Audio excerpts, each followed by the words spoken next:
With a new year, lots of people head to the gym to get into shape. Another option, though, is surgery, plastic or cosmetic surgery. And joining us today is Dr. Gregory Wiener to talk about some of the hot new trends in this field. Welcome to the show, Dr. Wiener. Thanks, Larry. Let's start with not the front side, but the rear side. I understand there's a lot of new developments on the back end of plastic surgery. Yeah, that's true. It's been a trend that is it's continued, and it's an amazing trend. I think initially it was a cultural thing, and now it's really mainstream. I mean, the media, Kim Kardashian, J-Lo, they've all been factors here. And what we do is we essentially create a more curvaceous bottom.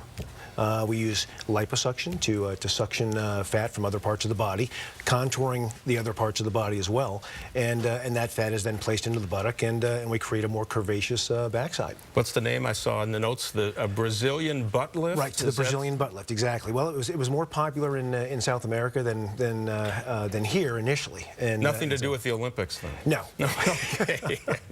No. Sounds like an event, actually, from the Olympics. It almost does. And actually, they're longer procedures, so they can be kind of events. But they're fantastic, and we have lots of happy patients. And the demand seems to be skyrocketing. It's amazing. Okay, let's talk about the front side now. Breast implants. What's the hottest new element there? Well, this is continuing to evolve too. I mean, it's pretty amazing as well. I mean, what we have here is we have gummy bear implants. Now, these have been around for a while, but the difference is that that these implants in my right hand here, it's a firmer gel. Okay, and these are the old silicone gels, which have a more wrinkly kind of look to them. They're both great implants, but this implant is going to give you a more stable result. It'll hold its shape a little bit better, and women are asking for these a lot because they want to create more fullness in the upper portion of the breast. So this gives women another option in what's become a lot of options for breast implants. How about transferring fat? I understand there's a way to transfer. If you don't want it on one side, you can move it someplace else. Exactly. We do it in the face too, and it's pretty amazing. I mean, it's kind of like permanent anti-aging. I mean, we have in this age all kinds of commercially prepared fillers that are not really permanent. Fat is the best filler because it's actually permanent. We're liposuctioning fat from somewhere on the body, typically the belly. It's a short procedure typically, and we implant it and inject it into the face. It's fantastic filler. It's your tissue, and it's soft, it's natural, and it's permanent.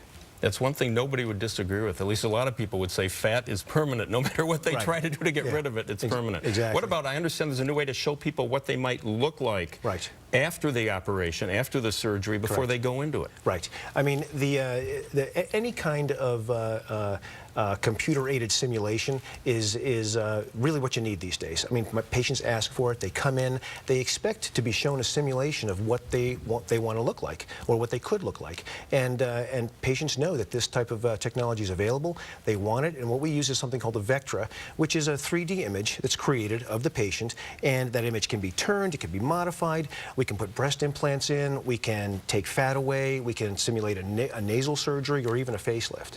Are there certain age limits beyond which you tell people no plastic surgery, no cosmetic surgery, you're stuck with what you got? Well, I mean, certainly... Not that I'm interested, well, but... I got you.